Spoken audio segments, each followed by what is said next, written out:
Olá, seja muito bem-vindo aqui ao nosso canal.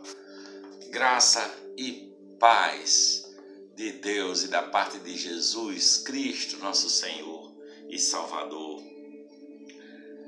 Saiba que não há futuro sem perdão. Não há futuro sem perdão.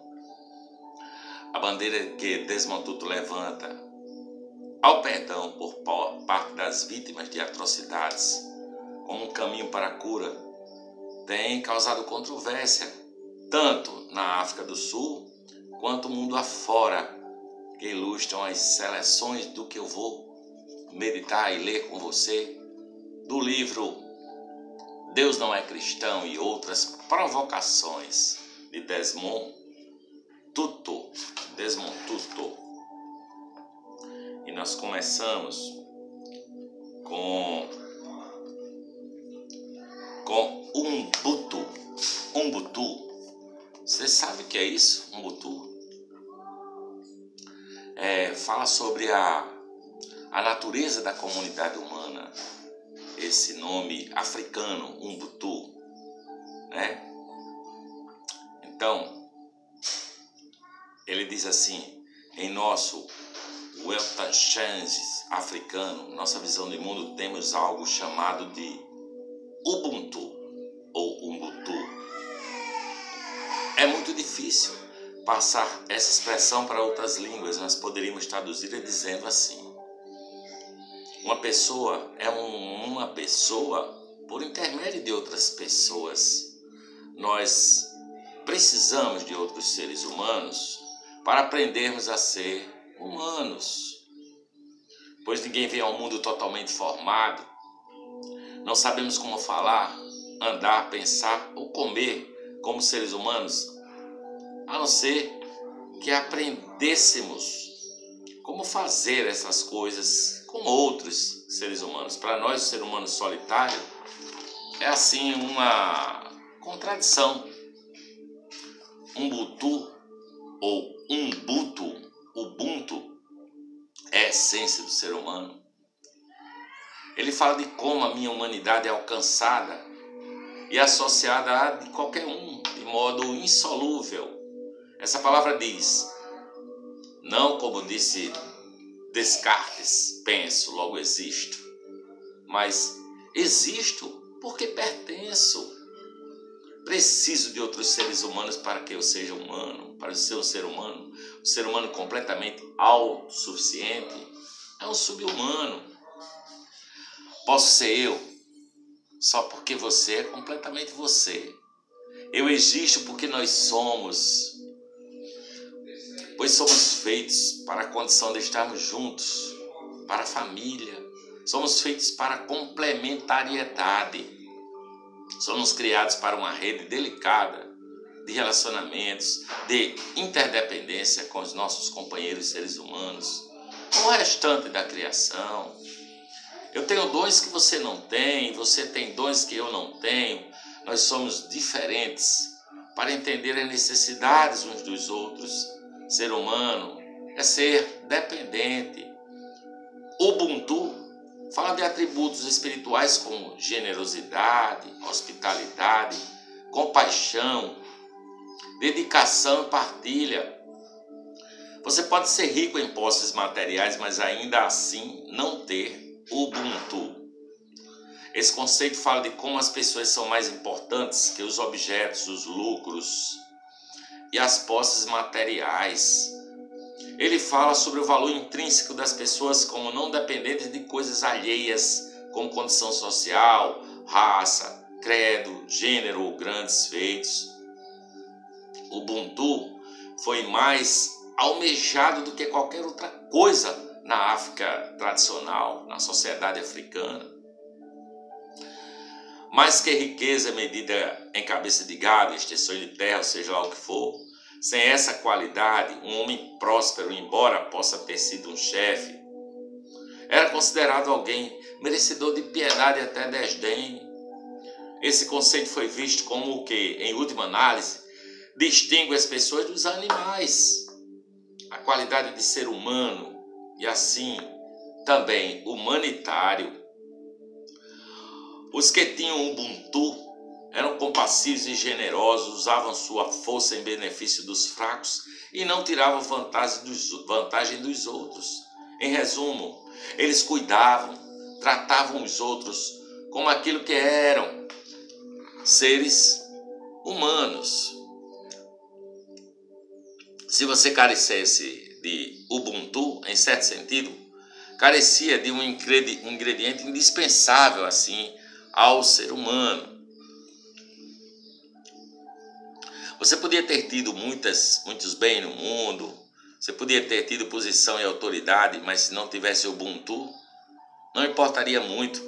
Hoje o Ubuntu ainda é muito admirado, buscado e cultivado. Só alguém para quem algo drástico aconteceu poderia dizer, como disse uma vez um certo ministro sul-africano sobre a morte de uma pessoa. Ele disse: a morte de um companheiro humano lhe era indiferente. Ele perdera a sua humanidade se essa morte fosse indiferente. Os ocidentais tinham alcançado avanços espetaculares em grande medida por causa da própria iniciativa pessoal e individual. Eles têm produzido avanços tecnológicos extraordinários em progresso, porém, tem chegado com um custo gigantesco. A ênfase do Ocidente ao individualismo tem mostrado com frequência que as pessoas estão sozinhas em uma multidão, despedaçadas pelo próprio anonimato. É isso que torna possível uma pessoa atravessar a rua enquanto outra está sendo, digamos, roubada, violentada por uma gangue. O que está de passagem simplesmente não quer se envolver demais. No Ocidente, as pessoas têm sido educadas em uma cultura do sucesso, na qual úlceras no estômago se tornam símbolos de status. Como pode isso? Existe uma obsessão pelo sucesso. E aquilo em que você é bem-sucedido parece não importar tanto quanto ser de fato bem-sucedido. Parece que a pior coisa que pode acontecer é fracassar. E essa cultura rejeita facilmente as pessoas como coisas gastas e descartáveis quando, por exemplo, elas são pobres ou estarem desempregadas e são tidas como fracassadas, né? O Ubuntu nos ensina que nosso valor é intrínseco a quem somos. Temos importância porque somos feitos à imagem de Deus. O Ubuntu nos lembra que pertencemos a uma única família, a família de Deus, a família humana. Na visão do mundo africana, o maior dos bens é a harmonia da comunidade. Tudo que subverte ou questione esse bem maior é errado, é mal. A raiva e o desejo de vingança subverte essa coisa boa. Isso eu acho importante que o mundo seja lembrado de que podemos afundar esses níveis. Também é importante que seja lembrado de que todos nós necessitamos de perdão. Meu sentimento seria dizer, como diria nosso Senhor no fim, algo positivo que poderia resultar dos homens do holocausto é também que vem dos profetas, seus profetas, é o espírito de perdoar, não de esquecer, mas o espírito de dizer, se os seus mártires costumavam dizer isso também, Deus, isso aconteceu conosco, oramos por aqueles que fizeram acontecer, perdoe-os, ajude-nos a perdoar, ajude-nos para que, na nossa vez, não façamos os outros sofrerem. Os judeus têm uma vocação especial para ser luz para as nações, têm orgulho dos seus antecedentes judeus.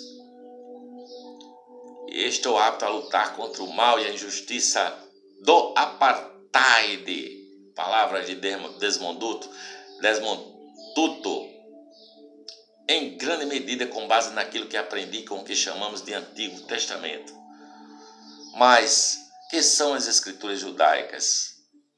Eu oro com fervor para que o povo dessa terra consiga viver em harmonia, em paz e alegria com todas as pessoas, inclusive com os irmãos palestinos. Bem, Jesus nos ofereceu paradigmas. Enquanto estava sendo crucificado, Jesus disse: Pai, perdoa-lhes, porque eles não sabem o que fazem. Não era como se ele estivesse falando sobre algo que poderia acontecer. Ele estava, de fato, experimentando uma das maiores e mais dolorosas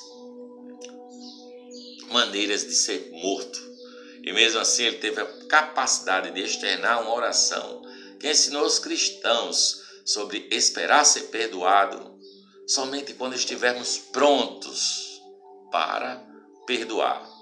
Nas escrituras judaicas, no livro de Isaías, contém várias do que chamamos de cânticos dos servos, expressados pelo sofrimento daquele servo dos servos, o servo sofredor. Sofrimento daquele servo que é Jesus, o servo do Senhor, e é Jesus. Muitas pessoas chegaram a concordar com esses cânticos, representam o ápice da compreensão do sofrimento, ou seja, não se está justificando o sofrimento, não se está dizendo que o sofrimento é bom, não é isso. O sofrimento tem que ser eliminado tanto quanto possível, mas no fundo ele surge como se a textura do universo fosse tal que o bem parece exigir uma capacidade de sofrimento. Às vezes perguntamos, por que é necessário uma mãe sofrer para que haja uma grande alegria do nascimento de uma criança? Muito se fala de uma experiência de sofrimento. O fato de eu ter a pele que eu tenho, o cabelo que eu tenho, já me identifica e me seleciona para sofrer, não é? Com racismo. O outro já olha para mim e diz: é maconheiro, cabeludo, barbudo, é bandido. Se for negro, já entra para sofrer com racismo.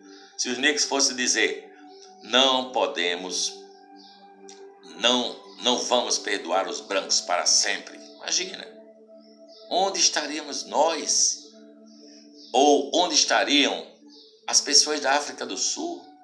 Nós estamos falando sem sentimento e não estamos falando como alguém que não tenha aprendido ou experimentado o sofrimento. Estamos falando de gente que aprendeu, viveu, experimentou o sofrimento. Porque para haver a reconciliação, nós que somos os embaixadores de Cristo, a quem a verdade da reconciliação foi confiada, devemos ser os instrumentos da paz de Cristo. Nós mesmos devemos nos reconciliar. As vítimas da injustiça e da opressão devem estar sempre prontas para perdoar. Esse é um imperativo do Evangelho. Mas aqueles que erraram devem estar prontos para dizer: nós ferimos vocês com essa injustiça, arrancando de vocês de seus lares, jogando vocês em uma pátria abatida pela pobreza nos campos do recenseamento, dando a seus filhos uma educação inferior, negando a humanidade de vocês, esmagando sua dignidade humana e contestando seus direitos fundamentais. Lamentamos, perdoe-nos, perdoe, e o injustiçado deve perdoar. Aqueles que erraram devem estar prontos para fazer as correções que puderem fazer. Devem estar prontos para fazer a restituição e a reparação. Se eu roubei alguma coisa de alguém, não posso estar de fato arrependido quando eu digo: por favor, me perdoe. E ao mesmo tempo ainda ficar com esse objeto da outra pessoa. Se eu estiver verdadeiramente arrependido, vou demonstrar esse arrependimento genuíno ao devolver o objeto. Então, a reconciliação, que sempre é custosa, vai acontecer. Mesmo quando marido e mulher brigam até que um deles consiga dizer: desculpe, perdoe-me, não conseguirão de fato reconstruir o antigo relacionamento. Estará fadado ao insucesso, ao fracasso. Eu creio que estou sob a pressão do Espírito Santo de Deus para dizer que quando a confissão de uma injustiça é feita, aqueles contra quem a injustiça foi cometida poderiam dizer: nós perdoamos vocês. Então, juntos podemos propor a reconstrução da nossa terra. A confissão não é feita sem um alto custo, assim como a resposta que damos igualmente não vem sem alto custo. Ouvi dizer que não tenho preocupação para aceitar a confissão em nome de qualquer pessoa que não seja eu mesmo. E creio que está certo as pessoas dizerem isso. É o cúmulo da presunção eu ter sugerido que estava falando em nome de todos, embora também precisasse dizer que ministrei durante toda a minha vida para essas mesmas pessoas e quero agradecer a Deus por isso. Palavras de Desmond Tutu. Ele disse: Maluf esteve lhes contando sobre suas experiências na prisão, com a tortura. Quando fui secretário-geral no Conselho das Igrejas da África do Sul, Maluf veio a Joanesburgo em certa ocasião. Ele dissera aqui que teve dificuldade em perdoar, mas quero lhes falar que naquela ocasião ele disse: sabe, padre, quando torturaram você olha para eles e pensa: esses são filhos de Deus. Continuou: e você sabe que eles precisam de você, referindo-se a si mesmos, para ajudá-los a recuperar a humanidade que estão perdendo. Ele falou daquela dor e eu ouvi como um jovem ministrando para mim sobre o significado do perdão. Eu fazia parte de uma delegação no Conselho das Igrejas da África do Sul quando fui para Mogopa, um vilarejo que estava sendo demolido e cujo povo acabaria sendo arrancado de suas casas. Os líderes religiosos foram até lá para orar com as pessoas antes da remoção. Enquanto oravam na chuva por volta da meia-noite, um dos velhinhos do vilarejo, cuja casa estava prestes a ser demolida, vilarejo cujas escolas já tinham sido demolidas junto com as igrejas e as clínicas, levantou-se e fez uma oração, da qual jamais vou me esquecer. Aquele homem disse: obrigado, Deus, por nos amar. Obrigado, Deus, por nos amar. E então encontrei outros que estiveram presos por 25, 27 anos, por terem tido a audácia de dizer que eram humanos. Eles superaram essa experiência e têm uma incrível capacidade de amar. Não carregam amargura, não desejam vingança e assumiram um forte comprometimento para renovar a África do Sul. Me curvo diante de tais pessoas e assim, caros amigos, sinto que estou condenado pelo Espírito Santo de Deus e pela verdade do nosso Senhor e Salvador Jesus Cristo a oferecer perdão. Oferecer perdão. A graça não tem garantias. Quando olhou para Zaqueu, o coletor de impostos, Jesus Cristo não teve garantia de que aquele homem responderia à graça do seu perdão, do seu amor. Isso está em Lucas capítulo 19, dos versículos 1 a 10. Jesus não teve garantias. Somos pessoas da graça. Precisamos ter a vulnerabilidade de nosso Senhor e Salvador Jesus Cristo. Ao aceitar Zaqueu, libertou para que ele pudesse dizer às pessoas: farei uma reparação. Porque Deus nos conduziu até esse momento e eu só quero dizer a vocês que eu me curvo humildemente e só falo em meu nome. Quando alguém diz perdoe-me, não posso dizer não perdoo, porque então eu não poderia orar como nós oramos: perdoai-nos assim também como nós perdoamos. Quero que vejamos um ressurgimento, uma revivificação, um renascimento de muitos dos maravilhosos atributos e valores que a África tem. Vocês sabem que tivemos uma jurisprudência, uma penologia na África que não foi retributiva de punição e castigo. Tivemos uma jurisprudência que não foi restaurada quando o povo entrava em uma disputa no ambiente tradicional. A intenção principal não era punir o canalha, mas restaurar as boas relações, pois a África é preocupada, ou era preocupada, com as relações, com a totalidade do relacionamento. Isso é algo que podemos trazer para o mundo, um mundo que é polarizado, um mundo que é fragmentado, um mundo que destrói as pessoas. Um mundo que destrói as pessoas, sabe? É muito difícil. Por fim, o povo já esperou muitos e muitos anos pelo restabelecimento do equilíbrio. Oramos, irmãos e irmãs, para que o círculo seja quebrado. Vamos dar fim a essa espiral. Ontem fizemos assim uma visita a pessoas que estão encarceradas, não é? Esse grupo criando uma expectativa. Esse grupo e vem tomar o que é seu, mas venho aqui fazer um apelo, por favor, Deus, dê-me as palavras certas para tocar o coração dos nossos irmãos e irmãs. E também que nossos irmãos e irmãs consigam perceber que não é possível haver um futuro sem perdão. Jamais haverá um futuro sem que haja paz. Jamais haverá paz sem que haja reconciliação, mas jamais haverá reconciliação sem antes existir o perdão. E jamais existirá perdão sem que as pessoas se arrependam. Deus, nós oramos então assim, Oro assim, ore comigo. Toque o coração, Senhor, dos seus filhos, dos filhos dessa terra que estão em qualquer lugar do planeta. Toque o coração e faça-os saber que eles têm sido apenas uma pátria. Faça-os entender que eles têm um único futuro, um futuro compartilhado.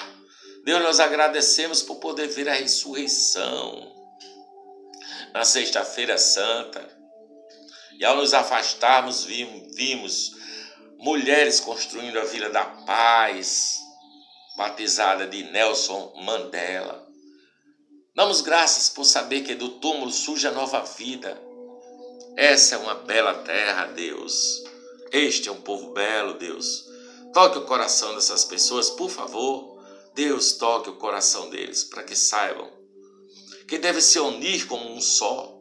Toque o nosso coração, toque o coração de toda a humanidade internacional, comunidade internacional, para que possamos ser generosos na ajuda, para que nossos irmãos e irmãs curem, estejam curando esta terra. Sabemos que o Senhor ama toda a humanidade, ama toda a natureza, fecha as feridas, una o povo, faça de todos nós o que nós estamos destinados a ser, Senhor. Uma só nação, um só povo, com um só pastor, com uma fé, um batismo. E todos reconciliados na humanidade, a sua humanidade com a divindade do Pai, da Trindade, do Filho e do Espírito Santo. Para que, como diz Paulo lá em Efésios, para que possamos ser cheios de toda a plenitude de Deus. Eu quero ser cheio de toda a plenitude de Deus. Tem que haver recomeço, tem que haver perdão, tem que haver reconciliação. Eu espero que essa palavra tenha chegado ao seu coração, meditando sobre o livro Deus Não É Cristão e Outras Provocações, de Desmond Tutu.